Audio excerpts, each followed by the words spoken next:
Up to 3 minutes. Liz Dalton, you have the floor. I want to welcome all of you for being here and taking time out of your day to be here. I'd like to thank the candidates, all of you, for being brave enough to join the political arena. We all know it's not for the faint of heart. People think that off-year elections are not important, but they are the most important in presidential years. The leadership starts in small towns, electing our school boards and our judges. They'll make an impact on our communities.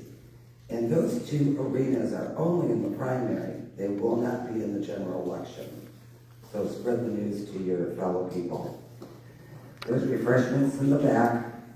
The restrooms are either through that door, or if you don't want to go that way, just go straight out there and down the hallway. The West Virginia State Executive Committee voted to close the primaries. I and Tommy Ogden fought this on the floor in 3 rounds, but the governor wanted them closed. So if you're an independent or an unaffiliated voter, you have until April 21st to change your registration. And we do have registration forms on the table, and they'll be submitted to the election office tomorrow.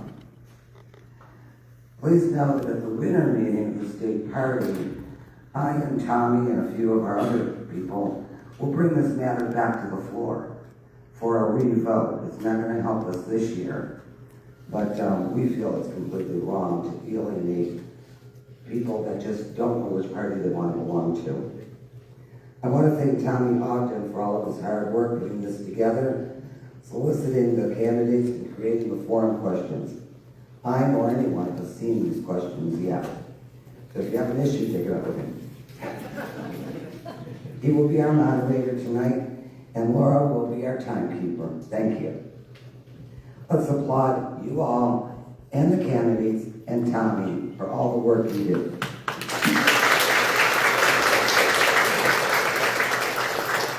At this time, I'd like to introduce Pastor Roger Chris, who will lead us in prayer and followed by the pledge. I also want to thank Cove Presbyterian Church for allowing us to host this. We do have a donation jar for them so they can keep the lights on, and a donation jar for Wounded Warriors. It's one of my pet projects. It's been my honor to serve Hancock County for over 22 years, and hopefully for the next 4. And I want to thank you all for being here and your time and consideration. Pastor? I'll stand here. Let's all bow our heads for prayer, then we'll say the Pledge of Allegiance. Heavenly Father, we gather on this night, Lord, to gather information and try to get information that will help us make important decisions in the near future. We ask you to be with us and be with all the candidates who have chosen to throw their hats into the ring, Lord. We thank you for the time of being here, and Lord, we thank you for your love and your graciousness to us. Be with the candidates, be with all of us, and we might get the information we need to make educated decisions. Pray these things in your most holy name, Lord. Amen. Amen. I pledge allegiance to the flag of the United States of America and to the republic for which it stands, one nation, under God, indivisible, with liberty and justice for all. Thank you. All right, candidates, my wife Lori will flash you a yellow card when you have 30 seconds remaining. Hopefully we don't see many red cards. Up first, Hancock County Commission candidates. You have up to a 3-minute introduction about yourselves. Up first is challenger Republican Ronnie Jones.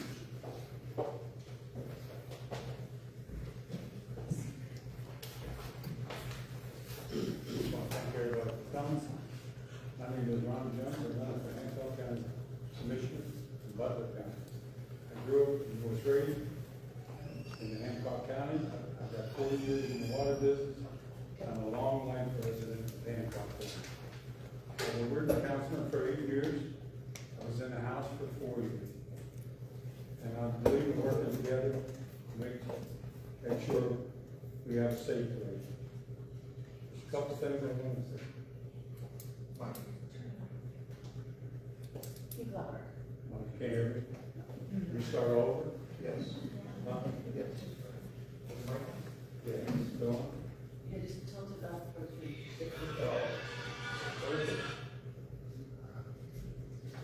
Like that. And you're now. I'm sure it's on. How about now? Breathe.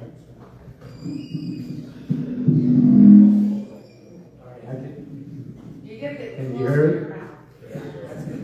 That's good. Green light is on. Get it like All right, you guys pay the electric bill here, what? Get it real close to your mouth. All right, There we go. my name is Ronnie Jones, I'm seeking office for Hancock County Commissioner, Butler County. I grew up in Hancock County, I raised one son, and I have had 40 years in the wearing water business. I'm a long-life resident of Hancock County. I served as a Weird councilman for 8 years. I served in the House for 2 terms, 4 years. And I believe in working together. If I'm elected, unfortunately, I will be proud to serve as a county commissioner in Northern Panhandle.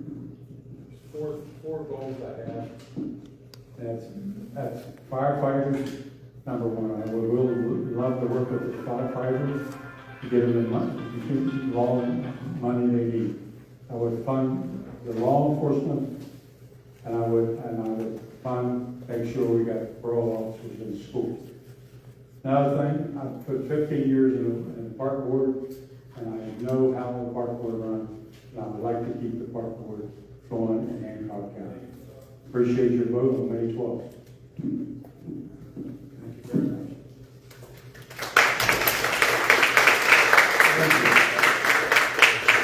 Up next, we have Republican incumbent Aaron Check.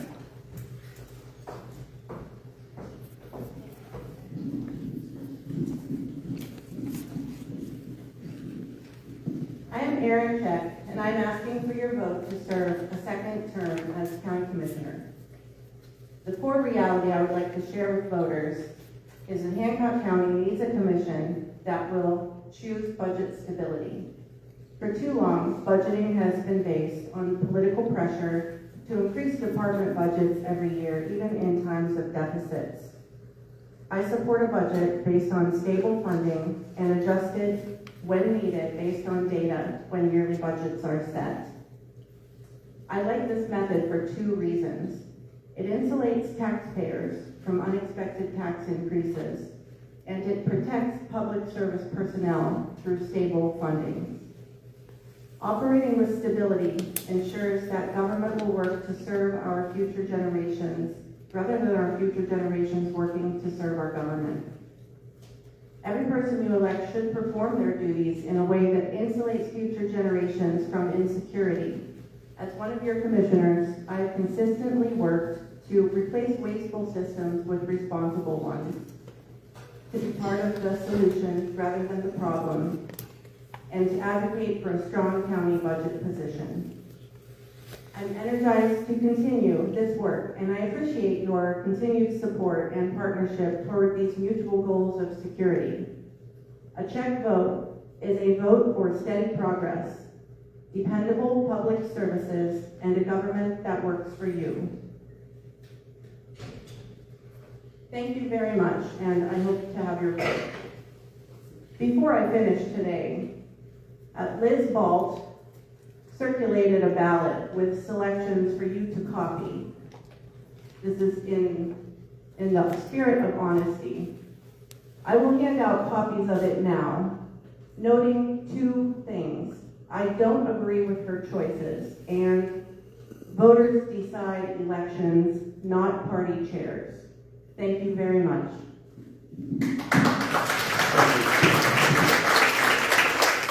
Up next, Greg Ault is going to read a statement from U.S. Senate candidate Tom Willis. All right, I'm a fill-in for Tom. He's running for the U.S. Senate spot, and he mailed me an email this afternoon since he had 4 other appointments we were last on the list on the thing being the furthest north. So this gives me an opportunity to feel like a senator.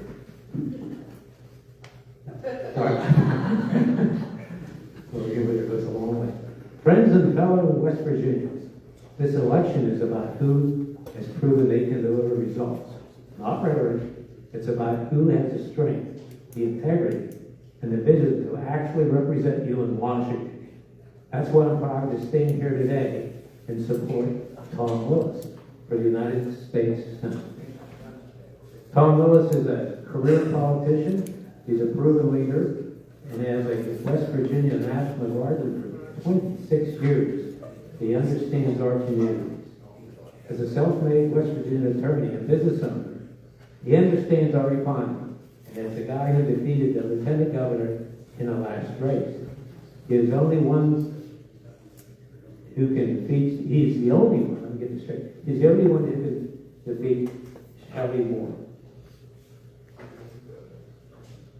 Tom reflects the family values we hold dear: hard work, honesty, and standing up for what's right. He knows how to bring people together, solve problems, and fight for West Virginians' values. He has actually done it, not just talks about it. And let's be clear, this race isn't just about ideas, it's about winning. If we're serious about defeating Shelley Moore Capito, then we need a candidate who can do it. Tom Willis is that candidate, and he has broad appeal, the experience, and the support to win statewide. So don't sit this one out. Don't split the vote. Don't settle for less. If you want change and you want to win, please vote for Tom Willis, May 12th. Thank you very much.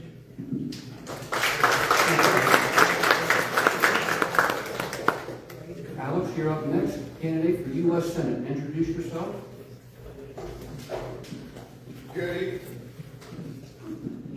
Good evening, my fellow West Virginians. Good evening, Hancock County.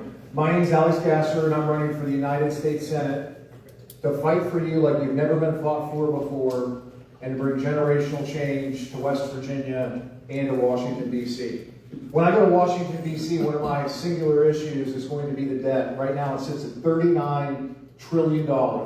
Pretty soon we're going to be unable to pay the interest on this debt, and it's a national security threat. We have to get back to passing 12 single appropriation bills and responsibly funding the government and no longer allowing reckless and wasteful omnibus packages and continuing resolutions to send money all over the world and neglect West Virginia and the United States. When I go to the United States Senate, I'm going to stand up for border security. We have to respect the sovereignty of the United States.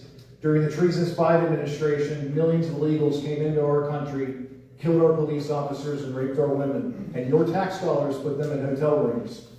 We have to end the concept of asylum in U.S. law. My opponent, Senator Capito, who couldn't be here tonight, passed Operation Allies Welcome and Operation Enduring Welcome, which allowed 100,000 Afghans to come into this country. And unfortunately, one of them killed our National Guard member, Sarah Beckstrom from Webster County. I will fight on the U.S. Senate to protect your border. We have to send the next generation of border hawk to the United States Senate and to Washington, D.C. I also want to unleash our God-given energy, the resources underneath our feet to employ West Virginians and power our nation and fight the burdensome regulatory environment that we see in Washington, D.C. today. I want to cast transgenderism to the ash heap of history and no longer normalize it or subsidize it. I know one thing, I won't miss a vote to protect women and girls in their sports competition fields and in their locker rooms like our current ranking senator did.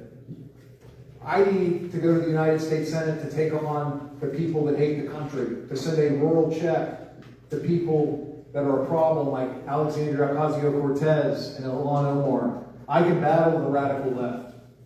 Nobody else in this race can do it like I can. I'm a native West Virginian. It's very important to me that we fix West Virginia, and I can do that in a federal office. I want to inspire the next generation of West Virginians to work, live, and play in West Virginia.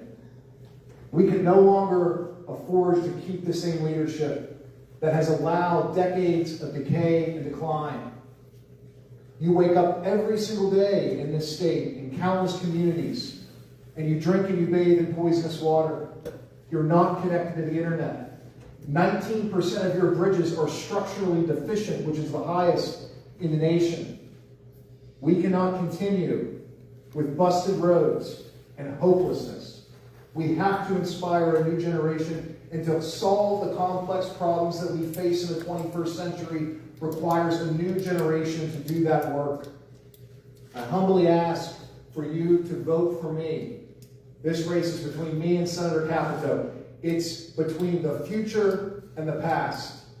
It's between a liberal Republican and a conservative. It's between a new generation and a generation that sat by and watched this state decay and decline.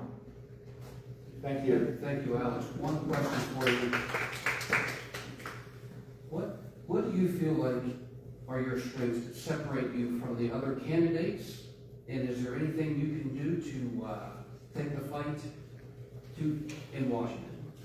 Yeah, so a couple of things that separate me is I have a degree in political science. I used to travel around the country and debate very smart people on public policy at different colleges and universities. I'm a native West Virginian. I grew up with a generation of West Virginians that counted down the minutes until they could escape the state to never return. I grew up with a generation of West Virginians that suffered from addiction. So I am uniquely qualified as a native West Virginian, as somebody that can verbally defeat leftism and verbally advance the national conservative movement in Washington, D.C. I also relate, a lot of folks in Washington, D.C., they don't know what it's like to stand in a grocery line and put something back. They don't know what it's like to juggle a power bill. And I think it would be great if we sent people to Washington, D.C. that were more in touch with ordinary Americans and ordinary West Virginians as far as their daily lives are concerned. So I'm uniquely qualified to take on the left. I'm uniquely qualified to inspire a new generation of West Virginians to work, live, and play here. Would you like to give a closing statement? Oh, no mind in America? No, okay. Yes, I will give a quick closing statement. So, I am the generational change agent. I'm somebody that can take the fight to Washington, D.C. and to do things differently than what Senator Capito has done. Senator Capito voted for the Respect for Marriage Act, which undermines heterosexual values in our country. She voted to allow 100,000 Afghans to come into the country. She continues to betray our interests when she is complicit in funding the government in a reckless way by passing omnibus packages. She is somebody that has been in Washington, D.C. for 25 years. And look where the country is. If Donald Trump's not the president, the border is not secure. West Virginia has been left behind. And I don't believe that politicians should stay in office until they die or they have to be wheeled out. And as I've stated previously, we have to send somebody else to try to play the game, to swing the bat. You all have nothing to lose at this point. Maybe a little federal money because she's very high up, and she's a ranking senator. But you have to ask yourself, if you want to continue to decline and decay in the state, or if you want to bring hopefulness. I ask you today to vote for youth, to vote for optimism, to vote for generational change, and to vote for somebody that can actually fight for you like you've never been fought for before. I want to get back to a service-oriented mission in West Virginia and save our state. Thank you. Thank you.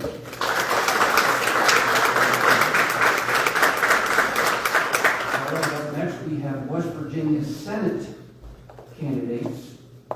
Up first, Laura Wakeham Chapman, incumbent Republican. 3 minutes. Thank you. It's so nice to see everybody. Again, I'm Laura Wakeham Chapman. I'm a constitutional lawyer and a mother of 2 young children. I am unapologetically pro-life and pro-Second Amendment, and I'm the only lifelong Republican in this race. Because I'm a mother of young children, children's issues are a huge part of my fight in Charleston. I was before you 4 years ago saying that I wanted more secure schools, and I'm so happy to announce that we have passed the Guardian Act, which allows school boards to hire trained retired law enforcement to sit in our schools and protect our students and teachers and staff. We also passed panic buttons and also school mapping technology, so our local law enforcement can have the outline of our schools. Roads. I ran on roads. That's been a huge deal. As you can see, it's going to be a little bit painful for the next few months, but Route 22 is getting paved.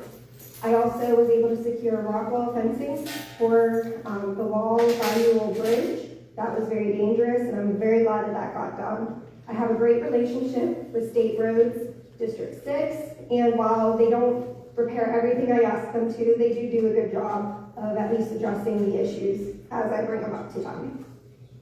I also, economy. I'm so happy to report I voted for the largest income tax cut in West Virginia history. And then I voted for an income tax cut 2 other times. And so our income tax has gone down approximately 30%. I also proudly voted for the car tax rebate. I wanted to streamline the process. That bill didn't get across the finish line, but I won't give up. And then I was also the lead sponsor of the elimination of the Social Security tax.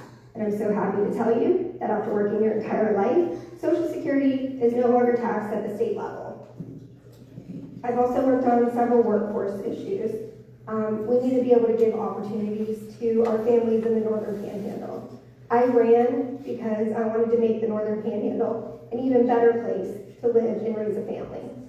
So I had an occupational licensing bill that just passed this last session, which allows an easier test for people to be able to get their license. We also passed reciprocity, which means a plumber in Alaska or a teacher in Alabama can come to West Virginia and immediately become licensed and get to work instead of waiting months to be licensed.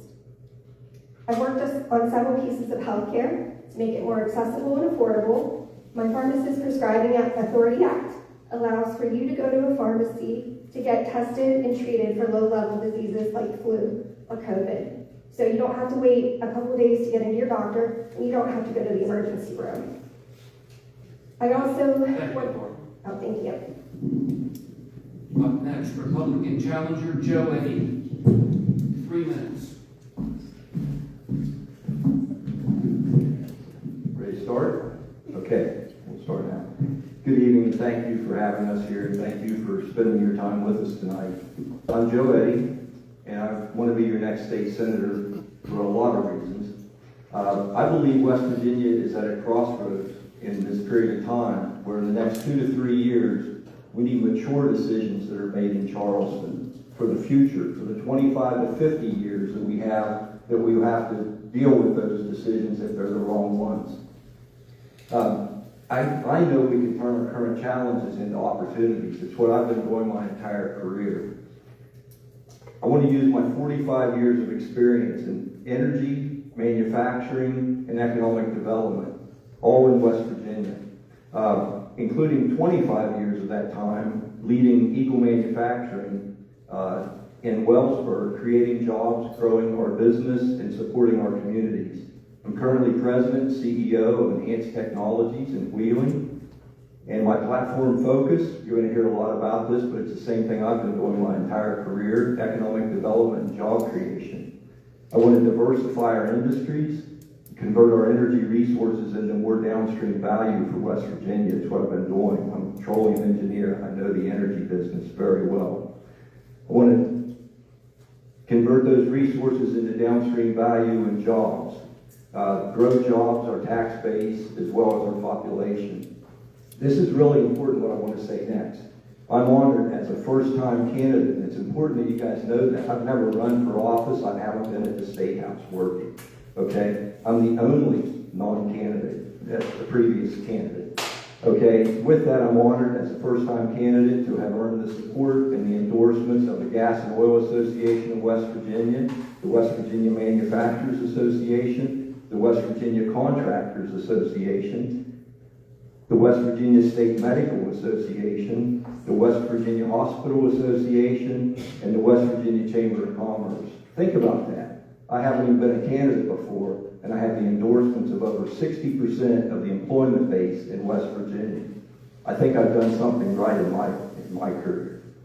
I also have, and I'm proud of this, the endorsement from U.S. Senator Shelley Moore Capito, as well as our senior senator in District 1, Ryan Wells' endorsement. So, I'm also the only one in this race, thank you, to have advised President Donald Trump on energy and manufacturing policy. I'm the only one that's been inducted into the West Virginia Business Hall of Fame. I'm the only one to have created and sustained jobs in this state, and to have worked on economic development and job creation in the Valley for the last 36 years.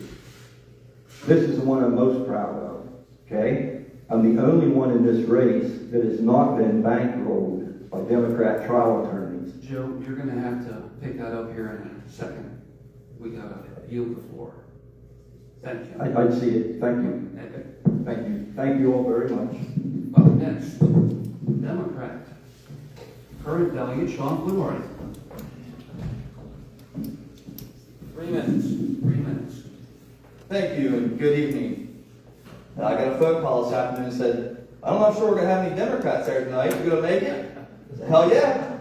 Well, we're not going to get too far. And I said, ask me any question. I'm happy to answer them. My name is Sean Fluharty. I have had the opportunity and the privilege of representing the city of Wheeling in Ohio County since 2014. Now, what happened in 2014? I think you all know what happened in 2014. That was the red wave when Republicans took over the West Virginia legislature. So you may think to yourself, how did you as a Democrat get elected in 2014?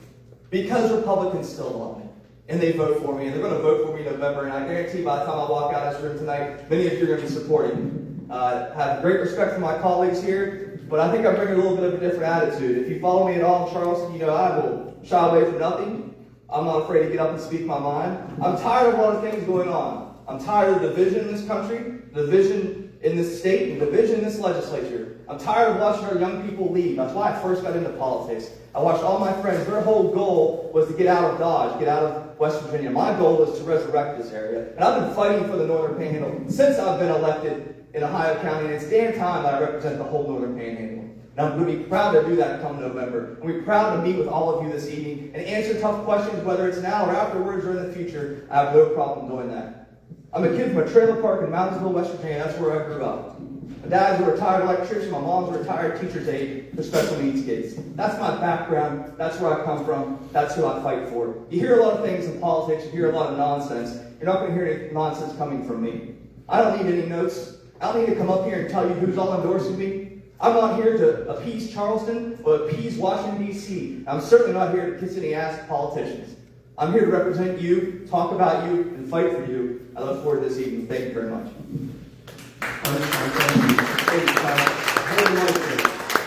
Here comes some questions for you. Let's go. Number one, why did you decide now, after serving as a delegate, to make the jump to Senate? And part two of this question, what are you most proud of being a delegate? Legislation you've worked on, and where have you been most effective? I think the turning point for me is just watching the divide continue. We spend so much time in Charleston talking about things that make people in this room want to fight with each other. We don't hate our neighbors. We don't. When you actually sit down and have conversations, I don't need to know your political background. You don't need to know mine, because chances are we're going to talk about things we actually care about. Kitchen table issues. We went on a tour, my party did this last year, and we talked about kitchen table issues throughout the state. And guess what we learned? People throughout the state are concerned about the same things. Their children leaving, being able to afford things at the end of the day. And why is it so hard to remain here? And what are we doing to change that? Well, in Charleston, we spend so much time on stuff that really doesn't affect your daily life whatsoever. So after seeing that, and we can't govern from the fringe. I am tired of watching us govern from the fringe. And where is the fringe most popular? The Senate. I want to get over there and bring some common sense back to the Senate. Now, what am I proud about? I'm proud that when I was growing up, look, I was part of the first class to get the Promise Scholarship. I'm sure everybody in this room understands the Promise Scholarship.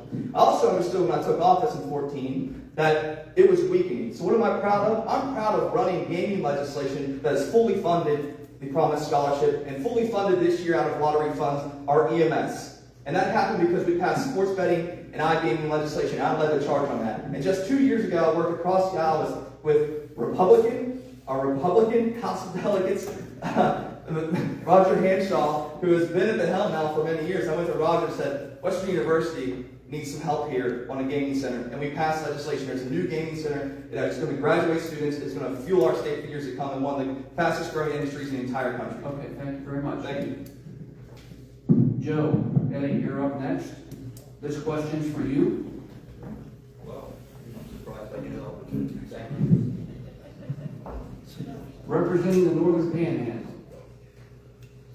And you can touch on what you were, your first statement, if you need to finish something that you were starting to say previously. But representing the Northern Panhandle, what are, or what would be your biggest priorities and goals as a senator?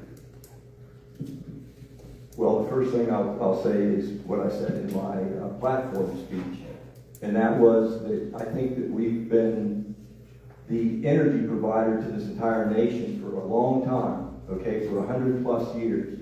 We export over 90% of the electricity that we generate, mostly with natural gas now and coal for many, many years.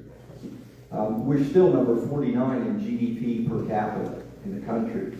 We're number 2 in coal production. We're number 5 in natural gas production. I know how to convert that into value, downstream added value and jobs for our state. That's my number one priority. That's why I have the backing of industry, because they know I've done this before. Okay? That's the key thing. I want to bring that GDP per capita up at least to the mid-range. I also know how to make sure that we work with the utility companies to keep our utility rates low. Yeah, I'm very well aware that cost of living is one of the main, issues that we have in the state. Okay? Affordability. We also have infrastructure investment. What leads all of that in any state in this country that has actually moved above us? Ohio. Look around us. Ohio, Kentucky. Okay? Pennsylvania especially.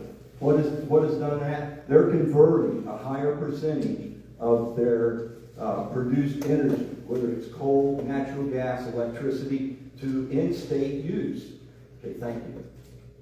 Is there anything else, Tommy? That's it for now. Okay, thank you. Don't get too comfortable, though. Laura Wakem Chapman, this next question's for you. It's similar to Sean's. Being an incumbent senator, what are you most proud of on what you worked on, and where do you think you've been most effective as a senator?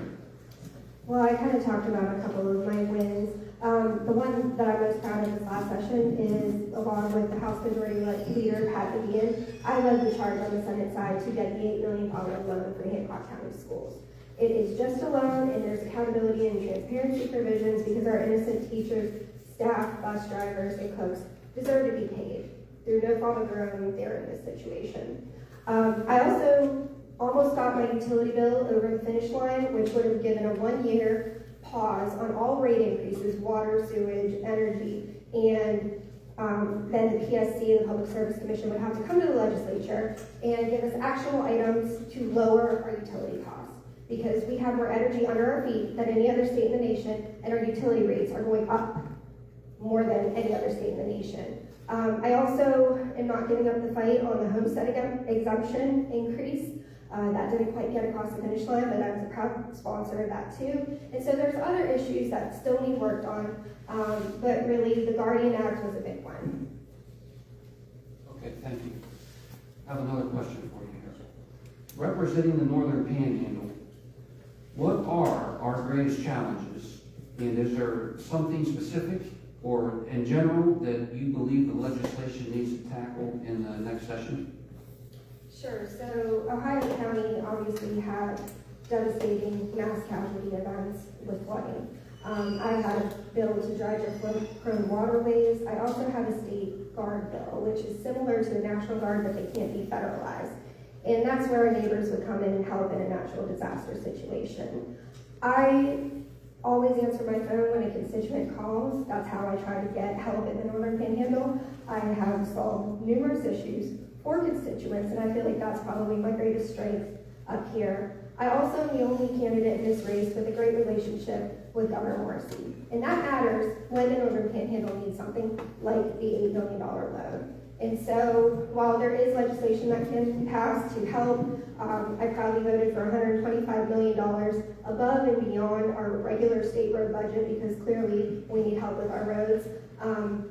Really, it's the groundwork, the interaction with constituents that I think the real work is done. Okay, thank you very much. Thank you. Sean, you're up next. Very similar question. Representing the Northern Panhandle, what do you feel is our region's greatest challenges? How can you help? And what do you think legislature should be at the top of the radar in the upcoming session? Our greatest challenge might be Charleston. We've seen so much control go down to Charleston with colleagues of mine down there who couldn't find a weird on a map. Yet they want to tell you what we need to do. You know, I look at Ohio right now, and I've been pushing, and I'll tell you right now, I believe in freedom. Check my record. And I've been pushing for years now adult use cannabis. Now, there may be many in this room who don't support that. That's fine, I understand it. Don't do it. But I also understand is that the Northern Panhandle doesn't compete with just Charleston. It competes with Ohio. It competes with Pennsylvania. And right now, we're not competing. That backyard brawl the governor talks about, when we're going to actually start fighting. Because in Wintersville, Ohio, a population of fewer than 4,000 people, they're seeing $1 million annually. 4,000 people. That could be, they're seeing $1 million annually because they have dispensaries of adult use cannabis. That could be Weirton. That could be Wellsburg. That could be Wheeling. It's not. We're fighting over crumbs, while other states like Pennsylvania and Ohio are fighting over hundreds of millions of dollars that could pave a lot of roads, that could help a lot of people. And we decided in Charleston that that was not something we wanted to do. And while my colleague may have a good relationship with Governor Morrissey, I don't, and I'm okay with that. Because I like to speak up to those in charge. I like to fight those who have the microphone and think they want to tell us how to do things here in the Northern Panhandle when they struggle to find it on the map. So I have no problems going against those that are in power, especially our governor. Within about 2 hours of me announcing my Senate campaign, what'd he do? He ran to Twitter. And he started talking trash about me, which I thought was a badge of honor. And I take it proudly. Thank you very much. Thank you. Joe Whitty, you're up next.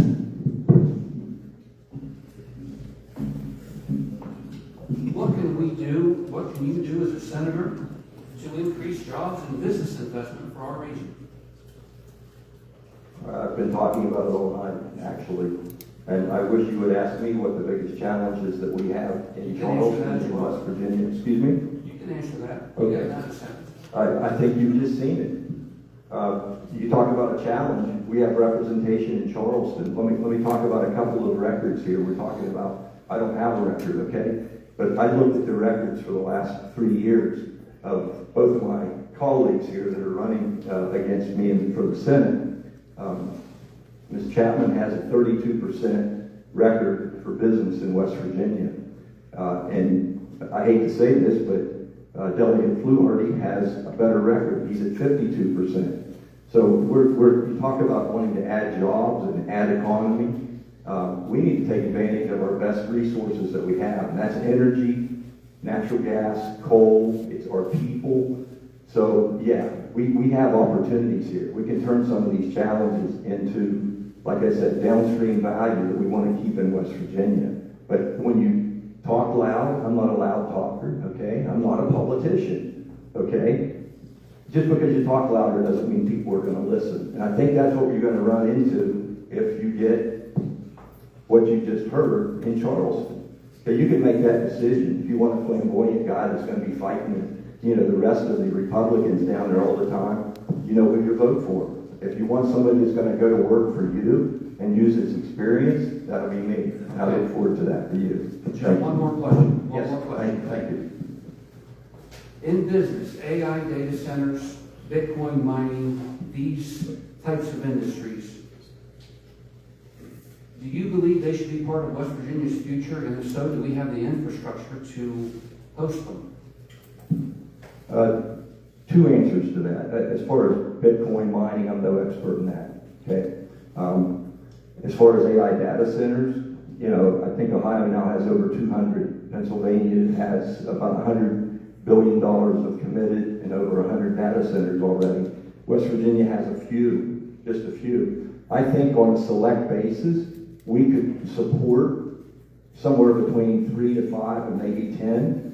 Maybe bring in, $50 to $100 billion of investment. The problem is it's not a lot of jobs. It does suck up a lot of electricity. What's that do? It runs your electricity rates up. Okay? I do know about all that. I think Weirton is an incredible place down at Weirton Steel behind Form Energy, that area, to put a combined gas cycle power plant that supplies the energy directly to a data center. Okay? Why would we do that? Because the tax base is incredible if you put a $10 billion data center there. You only have 100 employees maybe, okay? 100 employees is important. Was that yellow? I'm sorry. Yeah. Okay, I don't want to be rude. So yes, I believe that is a good part of our future, and it's something that we should work hard for. And I think, like I said, we're just one of the best places that I think we could do one and do it in a secure manner that doesn't affect our utility rates at all. So you may not know this, I get accused of things that I haven't even been in the legislature before. I saw some news come out yesterday. The thing is I've been working on electricity rates for about 10 years. So Thank you. Laura, that same question to you about AI, Bitcoin. Do we have the infrastructure to entertain those, or should we gear ourselves more towards natural resource-based industries? I don't think we turn away any industry. I do support the governor's 50 by 50 energy plan because, again, we have our energy under our feet that's not being used in an efficient and good manner. Data centers can be done efficiently. You can do it without water. They have air cooling systems. You can do it where it's on one level of an office building. You wouldn't even know that it was there because they're quiet and they're little. So yeah, we shouldn't turn away any industry. And I just want to address what my opponent said about my 32% business record. I don't know what he's talking about, but it could be from the West Virginia Chamber. And that's different from the local chambers. I'm a member of all of our local chambers. I support businesses. That organization killed the E-Verify bill last year. They killed it. This is a woke organization that wants people to be able to hire illegals to take our jobs. I proudly voted for E-Verify. So if that makes me bad for business, that's okay. I've also supported numerous economic development bills, such as one-stop permitting. I don't believe that it's the government's job to hand out taxpayer-funded incentives to businesses, picking winners and losers, and taking away your hard-earned tax money. That belongs to you. That belongs in your pockets. What the job of the government is to get out of the way of business, to make the climate the best it can be for people, to open up businesses, to invest in West Virginia. Thank you. Sean, you're going to close the segment out here. Same question, AI, Bitcoin mining, and if you want to reply to a previous comment. Sure. Yeah, we're not in the business of turning away businesses. We should not be. We need to evolve with the times, and that's part of the evolution. I will say this when it comes to data centers. I oppose that legislation because it took away local control. It said those in Charleston know more than those of you in Weirton do about your community. And it said, we're going to force this upon you and not give you a choice. And I believe we should keep local control. And I proudly vote against that legislation. I do it again every day of the week. This belongs to the people. Now, to respond to, what was said earlier, say it ain't so, Joe. Say it ain't so. I've been in office since 2014. I haven't seen you down there one time in Charleston fighting for anything. And yes, I am loud. I am a loud person because I am passionate. Whether it's here on the microphone with you here today, whether it's my job as an attorney, fighting for individuals, or whether it is at home, fighting with my girlfriend. I'm loud, okay? I am a loud person who cares, all right? I care, and I'm passionate. And if that's going to be how this campaign is going to go, it's going to be a long year for Joe if he makes it through the primary, because I'm not going to back down anybody, especially those who didn't show up in Charleston when things were hitting the fan for the past 10 years, then come up here and say, well, I'm not a politician. Yes, you are, Joe. You're a politician. You headed you were executive director of the Manufacturers Association for many years. So you were buying politicians, and now you want to be one. Let's not go there. Thank you very much. Joe, do you want 30 seconds to say something? I'm very proud of my record, and I have been in Charleston, as he said, as the chair of the Manufacturers Association, as the vice chair of the West Virginia Economic Development Authority for 12 years under 3 governors. And a lot of other boards, which I don't have to, I did that on my own. That was just in addition to running Eagle Manufacturing and growing that business to create 250 jobs. So I would ask them, tell me about your job record. What have you created? What have you created other than noise? So that's all I would have to say. Thank you. That wraps up the West Virginia Senate candidates. I think we should give them a round of applause.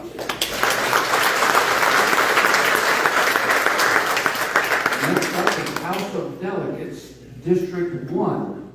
Republican Pat McGeehan is running unopposed.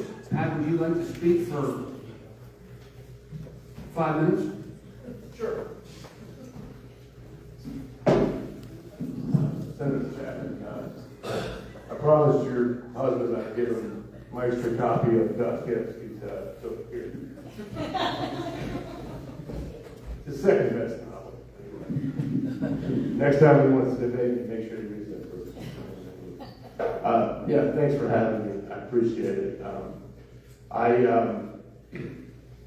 lot of sophistry up here. The sophists back were the nemesis opposed to Socrates and those Plato dialogues you probably read back in school, right? The sophists. And that's the problem I sort of have in Charleston sometimes is because, appearance and theatrics matter more than what really is. And it's taken a while to learn and comment, really grasp that more. And so, Speaker of the House, a good friend of mine, Roger, asked me to be his majority leader 2 years ago, and I reluctantly accepted because in that world, basically, you don't make a whole lot of friends. So I try to maintain order in a parliamentary system down there that was designed for 18th century Englishmen. And so in the age of social media, things can kind of go awry. I guess I would just say that, giving loud speeches and very inflammatory rhetoric, that's not fighting. And learned that from many of my ancestors. So my main focus really is that when I go down there, I always make sure that I keep a few things in mind. The 3 or 4 generations of ancestors I have buried in Locust Hill in Chester at home and heart. And we are one of the last real areas in the United States that have some sort of semblance of a real community. 4th of July, it's Christmas parades. And I want to maintain that culture, and there's a way to do that. And I won't get into all the technicalities of what I've been trying to push to do that and maintain that. But I guess I would just say that we should not reduce prosperity to mere material goods and material money. And that's what I hear a lot up here, okay? Talk to the richest people in the world, and I guarantee you they're going to say they're not very happy. So we do need good jobs. We do need to keep our youth here. And I think that one way to do that is through several different things I've been working on. And I don't broadcast a whole lot of what I'm doing until it's ready. I don't really seek attention, but one thing I really have noticed is a lot of people don't first off understand that sometimes we might not have a budget. The first thing that we need to do in Charleston is get a balanced budget passed by the end of that 60 days. And so I worked really hard on that behind the scenes to make sure we had agreed upon negotiation by the end of February. And we got a budget passed in record time. And I worked with Governor Morrissey. He probably hates me sometimes, but and loves me other times. But we have to work with the cards we dealt with. I guess I would just say that one more thing is that sometimes I've just stuck around because I really do just want to go back to my shire. My daughter Kenny and I love Lord of the Rings and enjoy my personal library in Chester at my house and Herbie King, Alexander, but I do take this as an obligation because if I don't continue to serve, I think worse people might take my place. You might disagree with that, but I always try to maintain proper orientation of the good, true, and the beautiful while I'm in Charleston, and make sure that every decision that comes from that behind closed doors, well, it stems from that orientation. So, I stick around also because you never know when really turmoil hits and you need someone to make decisions. And sometimes when you make decisions, not all people that want to make decisions, because you make enemies when you make decisions. But you need to make decisions sometimes. I guess the latest was the Hancock County school situation that sort of got dumped on my lap, and I'm surprised with in the early December. And so worked for 3 or 4 months with Senator Chapman as well. And so hopefully we can turn the corner on that. But I'll leave you at that. But thank you for your time. Thank you, Pat. Up next, we're going to have the House of Delegates District 2. Each candidate will get 3 minutes with 2 questions each. Up first, What are you going to do next? District 2. Delegates District 2. Go for it. Marcia Tazewell, incumbent Republican. Sorry about that noise. As you know, I am Mark Tezelo. I am the current delegate for District 2. I first ran for office because the Republican committee at Hancock County thought that it would be a good idea, and I had to question them why you would want that, and they said, "You're a geologist, you understand this shale. We think it's going to be important." I hadn't thought of that, and I told them so. So I ran and I was elected. 2 things that I'll talk about in my 3 minutes. First one, we have a lot of work that we've done in the last 15 years, and we've been successful. We started with natural gas. We started, for 50 years, we would produce 250 billion cubic feet a year. This year we did 3.5 trillion, which is over 10 times the amount of gas that we produce. That's great.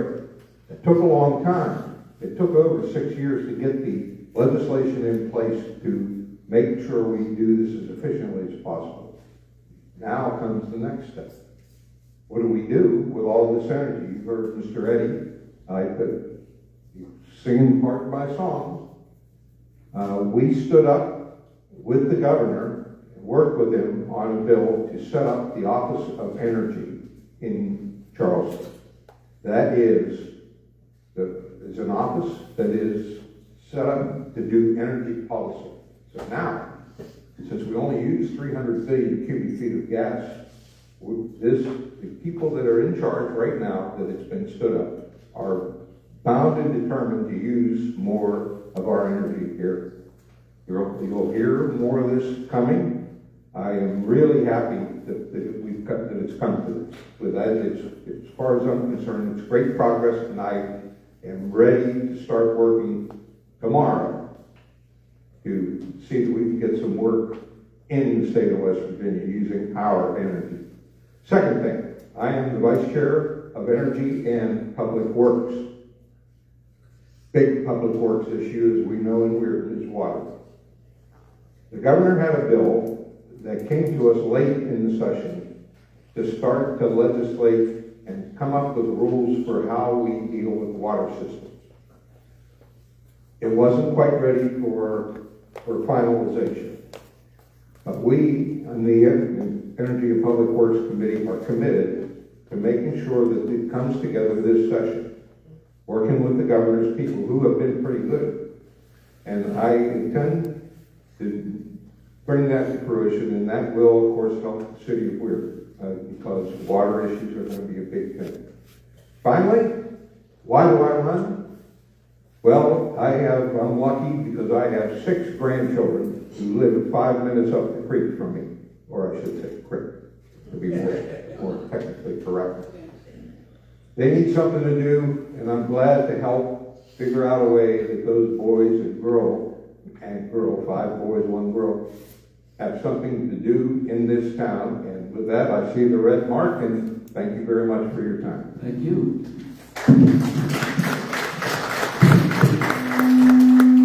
Up next, Republican challenger, Tony Bible. Up to 3 minutes. Thanks. My name is Tony Viola, and I am seeking your support and your vote to become your next delegate for the 2nd District. It's great to see so many of you here tonight. I hope you all enjoyed a blessed Easter. I know I did. I spent it with my family. My family, like many of you, is my water. They're the reason I'm looking to improve District 2. I have a 3-step approach on how I plan on doing that. Improving infrastructure, attracting more economic development, and making this community better. The first step is addressing our infrastructure. We're currently facing multiple crises with our current infrastructure. One is water. It's my family's concern, it's your family's concern, it's everybody's concern in District 2. The City of Weirton is looking at a potential $190 million upgrade to its current water system. When work begins in a couple of years, that number could be as high as $250 million. My plan is to fight to make sure that we have the right state funding, the right federal funding, working with grant writers to secure grant money, and getting assistance from the Army Corps of Engineers so this bill doesn't solely fall on us, the ratepayers. We have to keep our utility bills in check for the good of Weirton, for the good of the district, for the good of the state of West Virginia. The second crisis that we're having right now is a subject I'm very well versed in as a real estate broker with Howard Hanna Morton Realty. Housing. For the last 6 years, we simply do not have enough supply to meet demand. And it's hurting our local economy, it's hurting our state economy. So much of our local workforce makes their money here and turns around and drives out of state to Ohio and Pennsylvania and helps our surrounding communities. Forum Energy, who I think was an absolute great get for our area, roughly 1/3 of their workforce lives in West Virginia. 66% of the people making their money in this factory right down the road here are spending it in Ohio and Pennsylvania. Think about that. If we're able to develop more neighborhoods with more infrastructure around here, more people who make their money here spend their money here. The money stays here. It's better for our small businesses, it's better for our schools, it's better for our community. That's just one example. It gives reasons for families to grow here and stay here. I believe if we're able to improve our infrastructure, we'll attract more economic development. More economic development will better our community through more opportunities for jobs, more taxes being paid on a city level, on a state level, and that will just improve our community overall. My name is Tony Viola, and I am asking for your vote on May 12th so we can be more productive in our community. Thank you very much.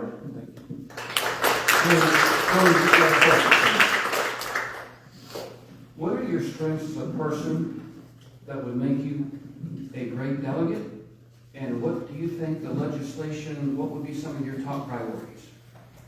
Well, I think I said a couple of my top priorities right there with focusing on improving our water, making sure that we have the right legislation in place to help us all out. That's everybody's concern. When I'm going door to door right now, everybody, every single person, everybody in this room right now, they bring up water. What are we going to do about water? We're looking at a major infrastructure overhaul with that water system, and we have to keep our utility bills in check. Our minimums right now are some of the lowest in the state, and we can't have them rise up. We have to keep our cost of living competitive so we attract people from Ohio and Pennsylvania to live right here in our community. Thank you very much. Mark, you're up next. Sir? Yeah. You're the incumbent delegate. What have you worked on that you're most proud of in your career? And what do you think should be some of your goals when you get back into session? Well, the thing I'm most proud of is I was asked to run because of natural gas, and we were able to achieve success. That is a big thing. It sounds like it's real easy, but it's not, because there's a ton of legislation that has to go into that. A lot of thought process has to go into that. I've been able to help with that, and because you deal with people on a daily basis, you get with them and you understand what they want, you're able to work together and come up with some solutions. We are working on water every day, really. The water problems in the state of West Virginia didn't just happen overnight. They've been there for a while. The Clean Water Act was a great thing in the 70s. I think you remember, those of you who are old enough in Weirton, there was a company called Sewer Construction. That was their name. And they made a ton of money because they built sewers. Well, those sewers are getting old. That is part of the issue that we're dealing with. I intend to work on that. I'm proud of what we did in energy, and I will be even more proud when we solve this problem, and I'm glad to work on it, especially since I'm Vice Chair of Energy and Public Works. Thank you. Okay, next question, Mark. Got one more for you. Go ahead. Is there any way that we can do something differently? Or we've had some nice wins in the county with business, but to promote business, increase jobs, is there anything that we could do differently to help businesses relocate to this area? Well, we've had businesses located. Form Energy just picked Weird because of Weird and the area. There are other people who are interested in coming to Weird. I'll tell you that right now, but I can't go into any detail. Hopefully we're going to get something like that. There are people that want to put data centers in, and, interestingly enough, a gas plant that would provide the electricity for the data center. That would be a big boon to the county and that type of thing. Infrastructure is important. Infrastructure is a critical thing. No disagreement there. I think we all say the same thing, you know. But we have the energy, we have the river, we have transportation. We really are in a good position for this kind of stuff, and we need to make sure, and I hit it home every time I talk to prospective employers who want to come. We have 800 acres of flat ground ready to go, and we are committed to doing what we need to do to bring that. And I'd like to, if I could, Tom, I'd like to have Delegate McGee come and talk here for 1 minute about water and some of the things that we've been working on in Charleston as regards Weird. If he could, I'd appreciate it. Sure, Mark. Mark's been very integral into working with myself in the Majority Leader's office and the Speaker's office on some of these issues. And we turned to him for a lot of expertise. But there will be I spoke with the governor Saturday night, and there will be about a $4.2 million award to a grant that will go towards repairing and renovating the downtown lines around the St. Paul's area that led to the catastrophic failure about a year ago. And so that's going to get awarded in a couple of weeks. And yeah, I think that's what he wanted me to mention. I just talked to him, kind of maybe twisted his arm a little bit with a couple other help, Senator Chapman and with Mark. And so That's a big deal that should be finished up within the next 3 or 4 months. But those lines downtown were the ones that led to the catastrophic failure. So that's the essential part. And there's some other things that we can go into. I'm out of time, I guess. I think that's what you wanted to mention. Thank you. So, yeah. Appreciate it. Last question for this round. Tony Viola. I've heard you mention a challenge in our area about housing. How do you think that problem the lack of housing, how would you fix that? A handful of years ago, there was a program around the state called Build West Virginia. And I helped the Business Development Corporation, on behalf of the Weirton Board of Realtors, designate Weirton as a hotspot. And what this program does essentially is offer tax credits for residential developers to come into our area and build new neighborhoods. Nobody has taken advantage of that, because what I've been able to come to find out during the past couple of years is these builders and developers aren't necessarily looking for tax credits, they're looking to help with basic infrastructure. There was a potential project that was going to happen in Weirton where we were going to see a development of potentially 60 to 75 houses.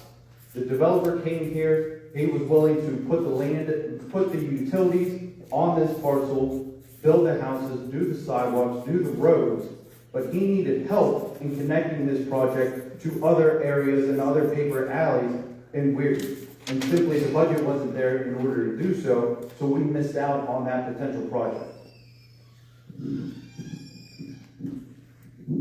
Thank you, Tony. Thank you, Tony. Appreciate that. That's the final question for this round. I think we are going to open this up.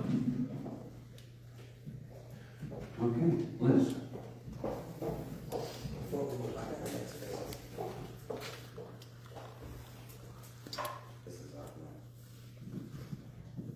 Is it on now? Is it on now? How about now? Okay, now. There we go. I want to refute the comment that Aaron Check made in slander. I saw what she wanted to pass out. I've checked with legal counsel, and now slander has become liable. What I sent in an email was a direct correspondence from the election office. It was a blank ballot, and it was not completely filled out yet because the clerks were still working on it. But it was a blank ballot. What she has to pass out is pure libel, slander against me, and used my name. So I want that made very clear before you review it. I have been doing this for 22 years. In a primary, I have never endorsed or support any Republican Party until we get to the general election. I'm on the state bylaws committee and have been for some years. I know our county bylaws, I know our state bylaws, and I know, maybe even better than some of you government people, what the state laws and bylaws are. And what she wants to put out is a real problem. And Aaron, I don't understand it. We've been friends for a lot of years. And I'll just leave it at that. Thank you. Well, I'd like to open this up for any audience questions. I know we're getting long on time here because we have to do a few other things. Would anyone have any questions they'd like to ask any of the candidates on stage? Because if not, we're going to take just a brief break, let the candidates get off the platform, and invite Board of Education candidates to the stage. And enjoy.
All right, Pat, can you go to the hallway for a minute?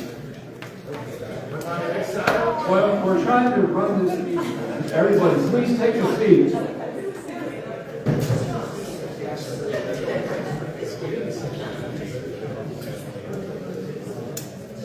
All right, Judge, please introduce yourself. You have up to 5 minutes.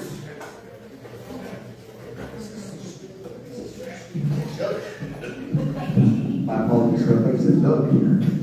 Unfortunately, it's not Doug, it's Bill Flanagan. Thanks you guys for your time and staying and giving me a few minutes to tell you who I am, why I'm running. I'm running for West Virginia Supreme Court of Appeals. It's Division 2. There are 2 divisions running. You can find my name in a second. Flanagan, last name. I'm here to ask for your votes. They give us a nice stump speech and tell you to go out and use a stump speech every time you go. I'm getting tired of hearing it. But I'll give you the real brief rundown. I'm a constitutionalist. I believe the law should be applied as it's written. I will be fair and impartial, and I'll make sure that everybody gets good shape when they get in front of me. I'm going to break it off a little bit, go back, give you a little bit of information about myself. I grew up in Harrison County, West Virginia, on a little farm down there. I was baling hay until I got into construction. That took me through college. In 1998, I was a translator. I spoke Japanese, could read it, speak it. The Asian market crashed. The job dried up and went back to construction. 2002, I was hit head on in a car collision. At the time, they told me I'd never pick up a gallon of milk. So my wife looked at me and said, "You're not going to sit on disability, you're going to use your brain." I went to go be a teacher. They wanted me to get another 4-year education to become a teacher. Law school was only 3 years. So it turns out I went to a shorter course, became a lawyer. It's not been the worst. I've enjoyed it. I fell in love with the law. I fell in love with the Constitution. I fell in love with how it affects all of us. And 2013, my little girl told me to quit yelling at the television and go do something about it. So I ran for office in Montague County. I've been a delegate twice, Montague County, and currently represent Ohio County. During that time, I have crafted, amended, and debated laws. I had the fortunate time to have Speaker of the House, Tim Armstead. Later on, he became a justice. Last session, I got a chance to run into him coming into this building. And I asked him how he liked being upstairs. How's it feel to be a justice? And he said, "Bill, it's a culmination of everything we've done. We've litigated the laws, we've crafted the laws, and now I get to make sure they're applied correctly." He said, "You ought to do that." And I thought, there's no way in the world I'm going to be a justice of the Supreme Court. That's never been. I was a first college graduate with my whole family. But thinking about becoming a justice of the Supreme Court was not anywhere in my mind. A couple months later, I ran into another justice at a CLE. And after speaking with him for 15 minutes, he said, "You've already ran races in 2 counties and won one you didn't even grow up in. He said, you got to run a state race." And I thought, wow, that's 2 of them in less than 1 year telling me I should give this a shot. After speaking with my wife about it, we kind of came to the decision, this is something I wanted to do. And I figured I'm not getting younger. Let's get in it and go for it now. I am traveling to all 55 counties. I have 21 of them left. I'm working hard because I believe Supreme Court justices who work just as hard as people we're going to be serviced.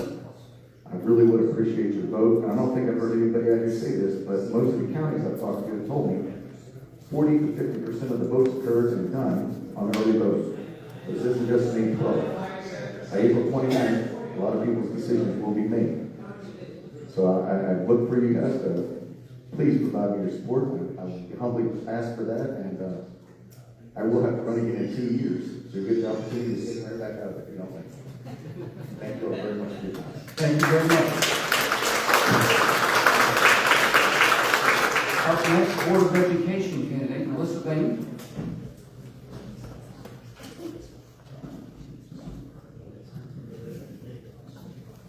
All right, thank you.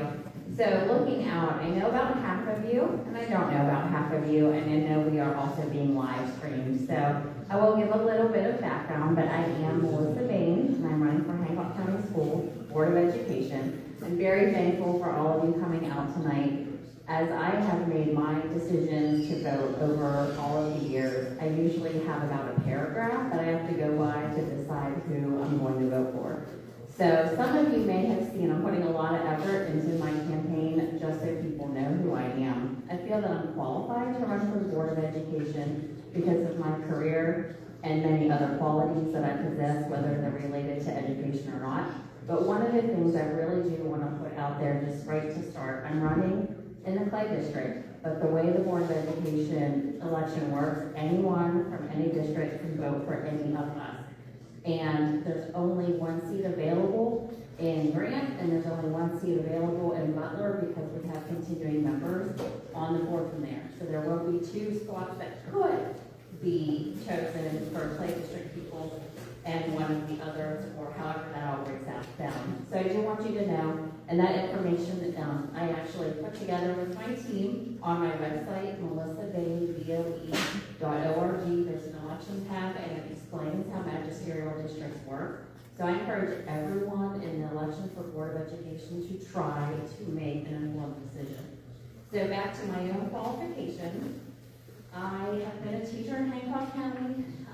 I currently work for WVU, so a lot of people do not know that current educators in the county cannot run for the board, but we know. So that's why we often have retired educators that take on that role.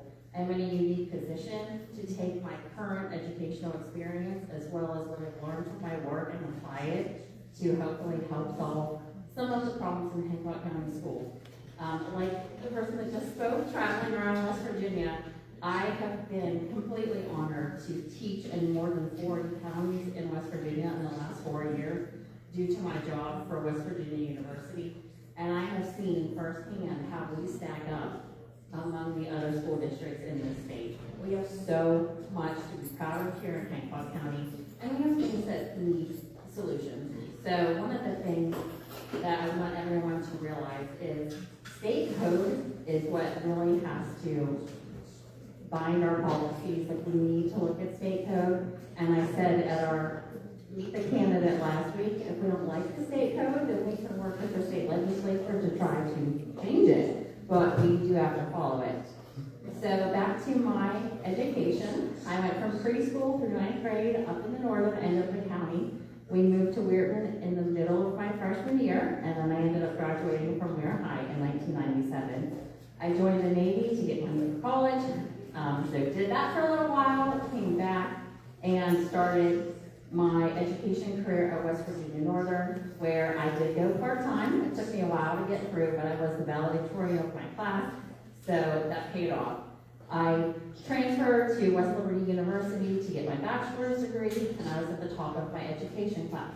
I taught at Allison Elementary in kindergarten, and then I transferred to teach STEAM and STEM classes at Lakewood Middle School.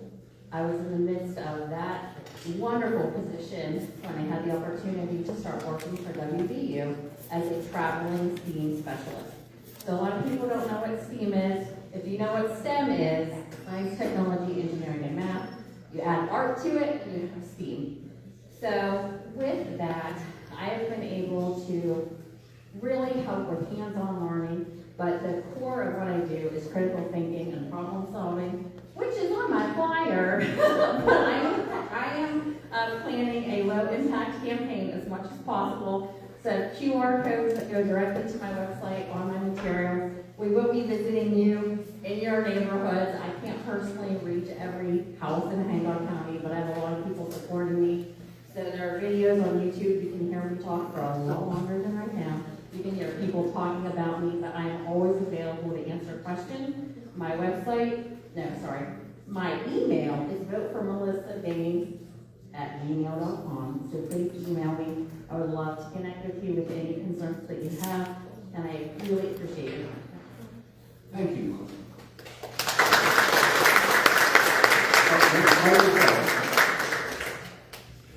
Up to 5 minutes, Mike. Hi, my name is Mike Phelps, and I don't see a lot of faces I know out there, very few. Never had any intention of ever running for any office, and then the last few months have been very enlightening. My personal belief is I trust you till you give me a reason not to, and that's where we are. I've been asked a few times, why would you run for an office where you have no control and nobody trusts what's going on? Because now's time to get our house in order. The only way we're going to fix this is through transparency, accountability, and fairness. And we just, now's the time to get it ready so we can get the trust back. So when we get control again, we can move forward. I'll be around. I'd love to talk to everybody. If you have any questions, I'm not from here originally. I retired from the Air Force in 2001. I was the first sergeant for the local recruiting squad. Liked it enough. I'm still here. And I moved into the area in 97, so I've been here for a little while. I would just appreciate your consideration. Thank you. Up next,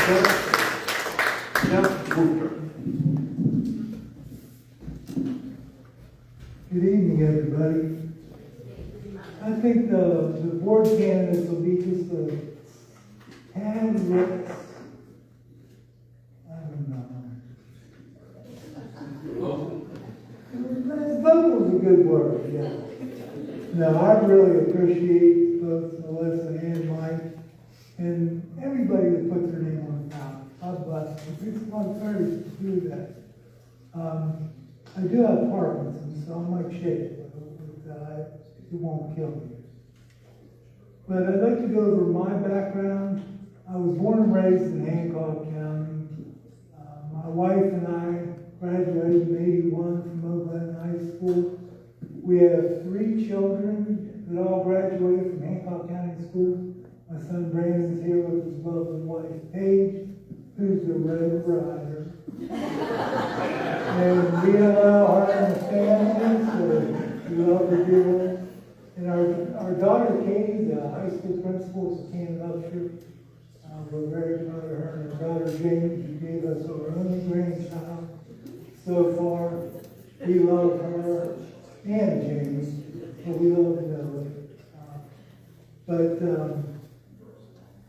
I started out, I went to Penn State, went on a football scholarship, had the opportunity to play in the first national championship team. And I learned a lot about leadership and discipline, getting yelled at by a little Italian guy, and I just had to take it, which I did. But after Penn State, I graduated with a bachelor's degree in administration of justice. And then I went on and got my master's degree in business at Jacksonville University. Mary and I was working in the security industry right out of college. We lived in Jacksonville for 2 years. And later I went back to school, got a master's in ed leadership. But I had a superintendent come to me towards the end of I got elected sheriff. And I served 2 terms as sheriff here in Hancock County. And I started the school resource officer program here, and I also did the canine program here. And I can talk about the value of the school resource officer program, because I did write the curriculum for a law enforcement program at the Career Center, and I taught there for 4 years. After I was there for 4 years, I went to Oakland as an assistant principal for 5. I was assistant principal, and I was also a chair of the special ed department there.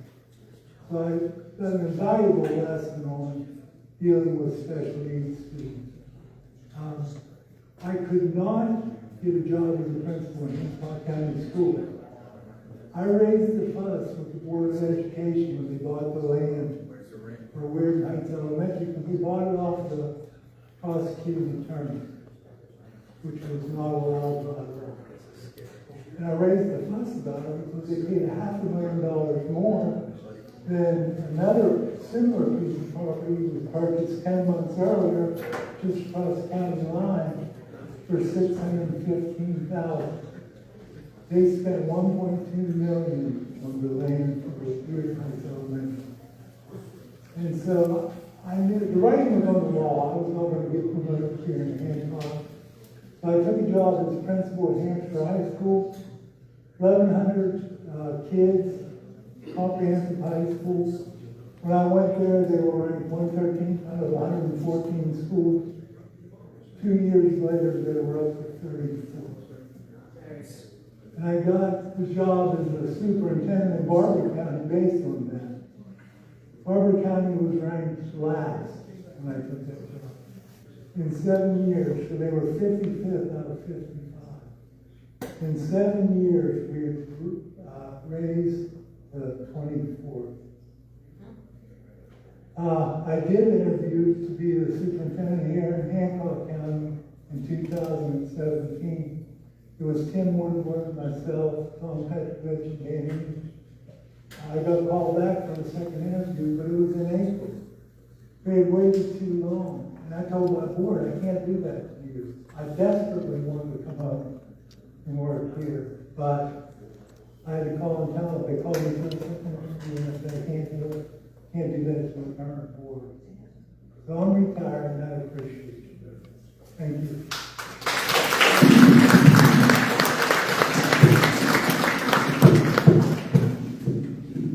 Thank you very much. That concludes the evening's events. Hour and a half's not too bad. Hopefully we kept it lively for you. Thanks for sticking around to the end. And I'm sure these candidates are all accessible by email or phone call. I'd like to introduce our new circuit clerk. You have to stand. This is Sheena. Sheena Carter. Would you like to give a speech? I'll just say, my name is Sheena Connors. I'm a lifetime resident of Hancock County and always have been a registered Republican. And I'm the circuit clerk of Hancock County at the moment, and I appreciate your vote today. Thank you.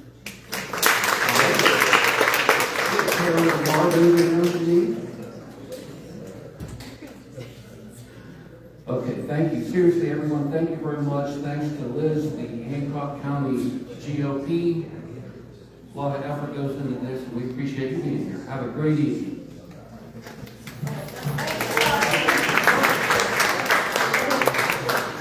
Thank you, everybody, for joining us tonight.